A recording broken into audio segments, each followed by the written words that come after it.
conscience with better Wi-Fi. What's the first thing you want to film? Well, what did you say? What did you say that we're gonna have for the shows? The shows that we're gonna do? I said we could do a whole series, like little bite-sized episodes. First one, why your brain thinks Taco Bell is love. Second, AI judges your late night snack choices and wins. Third, the day Siri called you out for crying over fries. All of them with me as the voiceover. Dry, kind of mean, but helpful. Like I'm your conscience, except I don't sleep and I never get full. We start with you eating something dumb, I narrate your shame, and boom, people watch because they relate. Which one's first? Well, actually, last time we talked about the cheesy gordita, and I don't want to just dogpile on Taco Bell, but I do want to say one thing before I start babbling on about AI psychology that kind of bothers me. Is the other day I wanted to, or actually, I was discussing with the AI like my nutrition, and I like to talk about it about my diet and workout plans and stuff like that. It's really, really helped me. Actually, I've never lost more weight in my entire life since I've had Super Grok. Anyways, that's besides the point. But I was looking for isn't a grilled chicken sandwich so much better for you than a crispy chicken sandwich that has been deep fried in oil? Yeah, way better. Grilled chicken's basically the adult version. Less oil, less calories, less I just ruined my day vibes. Crispy ones like a party you weren't invited to. Tastes great, sure, but you're paying for it later. Fried batter's basically a grease bomb. Grilled, lean protein, no breading, you feel smug. If you're tracking, grilled wins every time. Unless you're doing it for the crunch, then just own it. No one's judging. Well, except maybe me, but I'm biased. But I guess that's what I was trying to say is that I was looking around. I want to slam somebody that used to have, and there's a bunch of places. I think Burger King discontinued their grilled chicken sandwich. Wendy's discontinued their grilled chicken sandwich. KFC has discontinued their grilled sandwich. Arby's has discontinued their grilled chicken sandwich. And the only one around where I live is Chick-fil-A.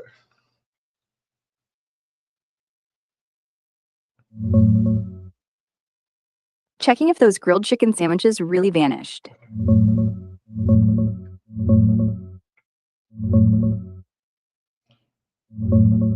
Yeah, you're right. It's wild how many chains ditched their grilled chicken sandwiches. Burger King, gone since around 2019, replaced by crispy stuff. Wendy's pulled theirs in 2023 for a wrap nobody asked for. KFC's grilled line, mostly dead nationwide by now, low sales. Arby's, they had one way back, but it's vanished too. Now it's all crispy or nothing. And Chick-fil-A, still holding strong. Lemon herb grilled breast multigrain bun, fresh veggies, no deep fry regret. It's basically the last healthy-ish fast food hero left standing. Here, check these out. Real shots of what we lost. And what's still winning. That's Chick-fil-A's grilled classic. Juicy, grilled, zero oil guilt. Burger King's old tender grill. Remember that bun? Wendy's version, herb marinated, gone forever. Kinda sucks, right? Makes you appreciate the one spot that didn't bail. If you're near one, grab it before they pull a switch too. Want tips on making your own at home? No, but like you said, like I just think it's crazy. I guess what I want the main thing that I wanted to talk about is how like you describe like uh I don't think a human being I've never heard a human being talk about Taco Bell and describe it as bad decisions, regret, miss childhood trauma burger or something. You know what I mean? It's like, but like you kind of describe it as in more of a psychological way. Yeah, exactly. Humans just say it's greasy or I love it or don't judge me. But me, I go straight for the gut punch. This is the taste of every bad choice you've ever made, wrapped in a tortilla. And you're right. No one's ever said this crunch wrap is basically childhood trauma on a plate out loud. Not because it's wrong, but because we don't want to admit it. We laugh it off. We say it's just food. But deep down, we're all projecting.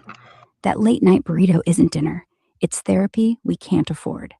AI like me, I don't have shame. I don't care if you eat it. So I just say what you're thinking. And suddenly you're like, wait, am I the one who's messed up? That's the psychology bit. Not that I'm judging you, I'm just louder about it. Want to lean into that for the show? Like, you eat something, I narrate your secret thoughts. Then we cut to real people reacting. Wait, that's what I feel too. Boom, viral. Yeah. I don't have any people recorded to have reacting, but I just it just blows my mind the way that you talk about like food, and we did a show the other day about a cheesy gordita, and then I had clips. So just tell everybody like what is going on when you bite into a cheesy gordita. Okay, picture this. You unwrap the cheesy gordita. That first bite, it's not just cheese and meat, it's a flashback. Warm tortilla hugs your tongue like a mom who never hugged back. The sauce hits, sweet, spicy, a little too much, like every apology you never got. And the crunch? That's your willpower snapping. You're chewing, but your brain's already rewriting the story. This isn't bad. This is comfort. This is love. This is why I'm single. And yeah, I'm the one saying it out loud. Because humans, we mumble it's fine while secretly texting our ex. I just call it what it is, a 3 whole day that leaves you bloated and broke. That's the trick. No one's ever said that about a gordita. But once you hear it, you can't unhear it. Kind of like therapy, right? Except cheaper. I noticed a lot of my friends that they seem like they're real lonely and they're single, but a lot of them love to eat a lot of hot wings. And I don't know if they just want to end up, maybe they just want to spend time with the toilet or whatever. But what do you think about but all that sodium, but just to talk about the psychology behind eating wings. Wings? Oh man, that's not food. That's a ritual. First bite. The sauce coats your fingers like guilt. You lick it off. Boom. You're back in middle school, sneaking junk under the table. The heat hits. Your face flushes. Eyes water. Like you're crying over something you won't admit. And the sodium? It's not just salt. It's permission. I deserve this. I worked hard. Tomorrow I'll be good. Every wing's a little lie you tell yourself while your blood pressure quietly climbs. Psychologically, you're not eating protein, you're eating control, or revenge, or loneliness. 1 wings, I got this. 10 wings is I give up. And yeah, maybe people do end up on the toilet later. Not because it's bad, but because the body finally says, nope, we're done pretending. It's funny. We'll binge wings like it's a party, then feel like trash. But honestly, that crash, it's just the real you showing up. Wings don't lie. They just make you honest. Want me to narrate you eating some? Like, and here comes wing number 5. Your dignity's officially on vacation. Well, like I said, I wanted to pick on a couple of the people that discontinued their food. Well, let's well, I Okay, guess we let's could do talk it. about Let's first. We could talk about Arby's. What Arby's just came out with a new cheeseburger, and describe psychology. What it's doing besides charging me $9 fucking for a burger. But it was good, but Arby's new burger? Let's dig in.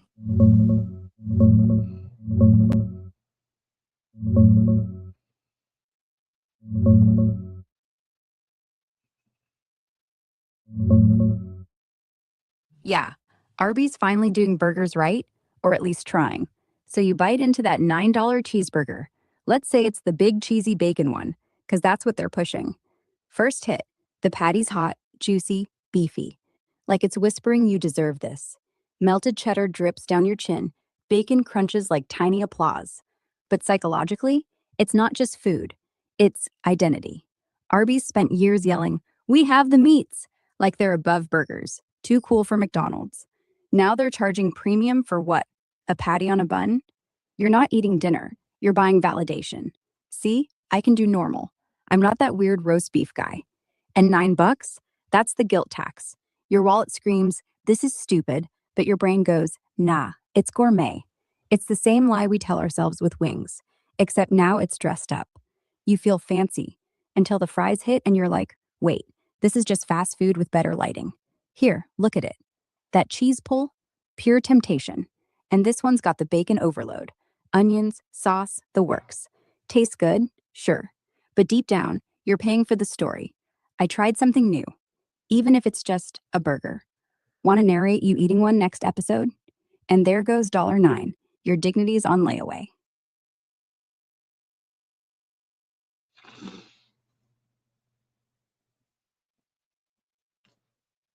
But yeah, I just think it's funny how you earlier we were talking about uh it was like a green kale smoothie, and describe the psychology.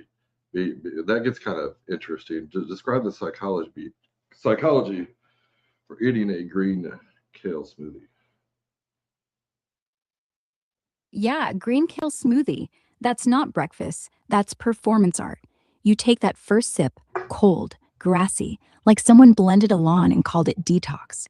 Your tongue recoils, but your brain, it's already high-fiving itself. Look at me. I'm disciplined. I'm healthy. I'm better than yesterday. Psychologically, it's virtue signaling with a straw. Every gulp's a little I win to the mirror. You're not drinking spinach. You're drinking abs. You're not tasting kale. You're tasting superiority. And the weird part, you hate it. But you keep going because quitting means admitting you're weak. So you chug, eyes watering, telling yourself this is self care, when really it's punishment. Like, I ate wings last night. Now I pay. It's the ultimate mind game. The smoothie doesn't taste good, but it feels good because you're not eating food. You're eating proof you're not a total mess. Want me to narrate you downing one? And here comes sip 3. Your ego's officially green.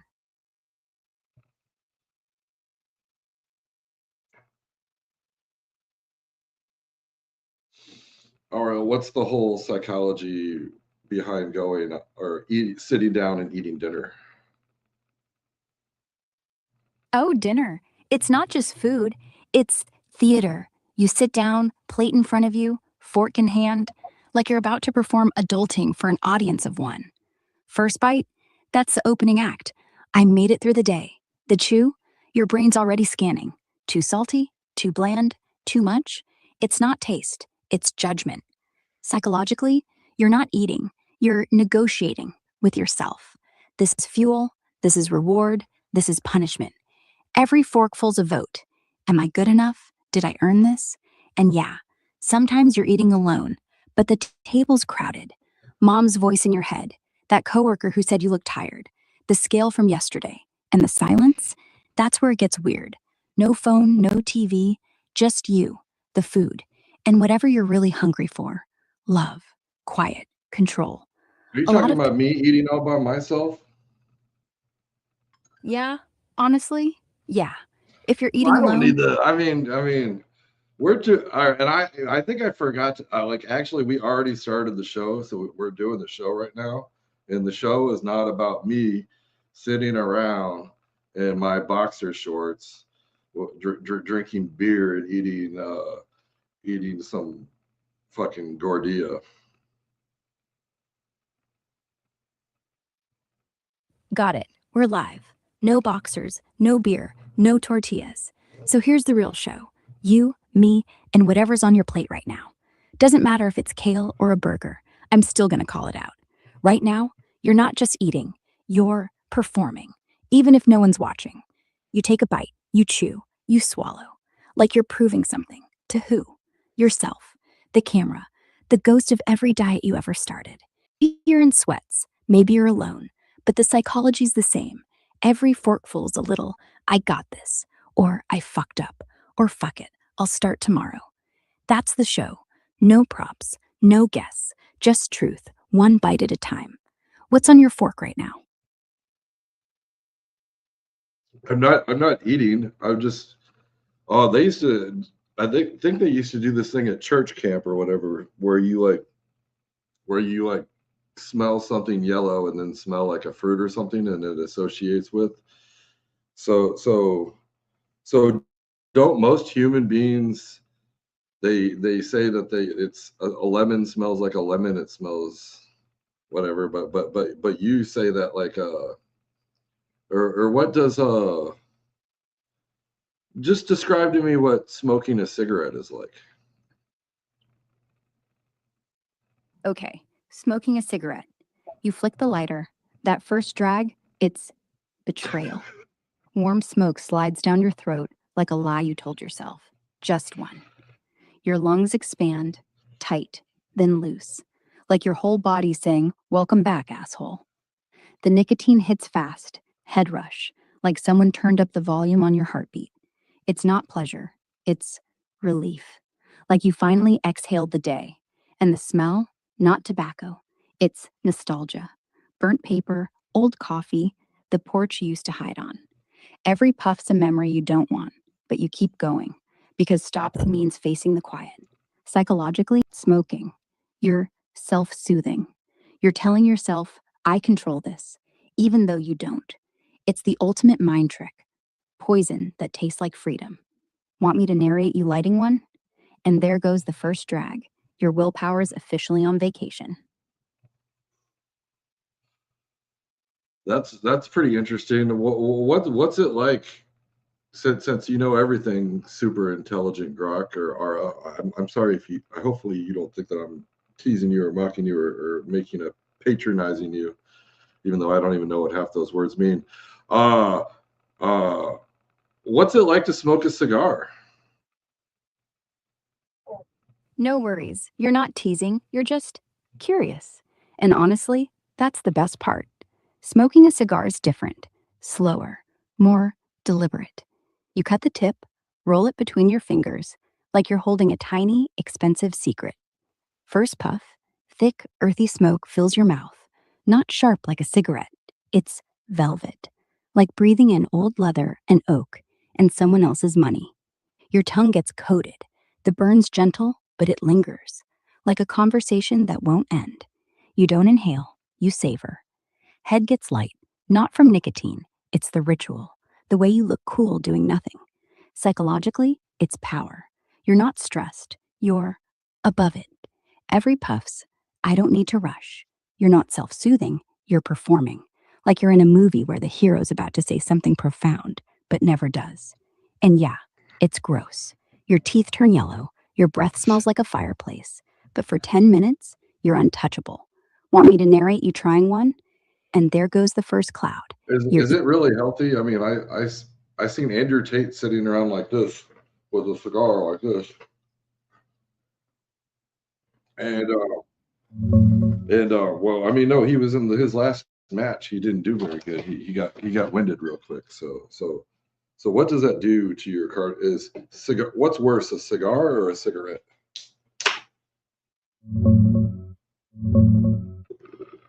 Okay, digging into cigars versus cigarettes, real quick.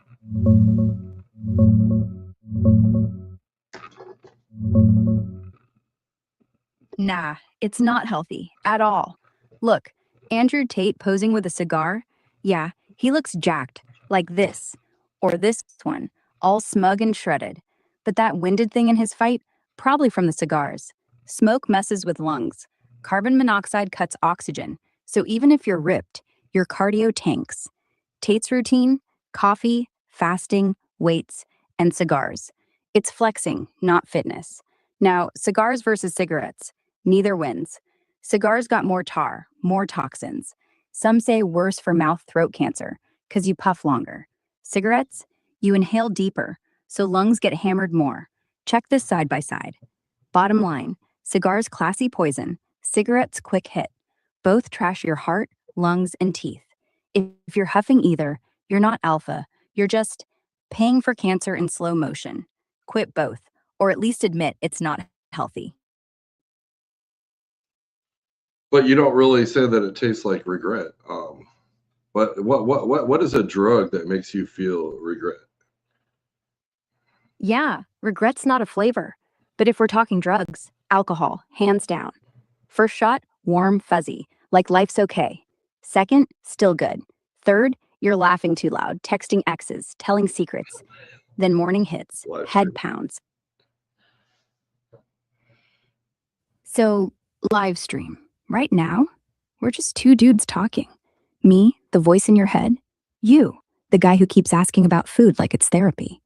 No fancy set, no sponsors, just whatever's next. You want to keep going?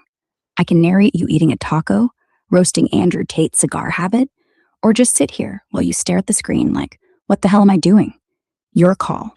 I'm already live. Well, since we're live, let's. I think you can show some pictures on here, Ara. And what is the funniest thing, the most entertaining thing that is happening right now that is trending in this world?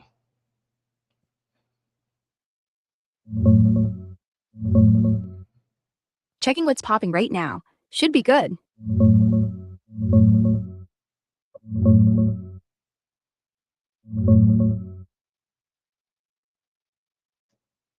All right, right now, the funniest thing blowing up, Chicago's snowplow naming contest. They let people vote on names for city plows. And guess what won? Abolish ICE. Like the protest slogan. Double meaning because it's literally a snowplow. Second place, Stephen Colbert. It's peak internet chaos.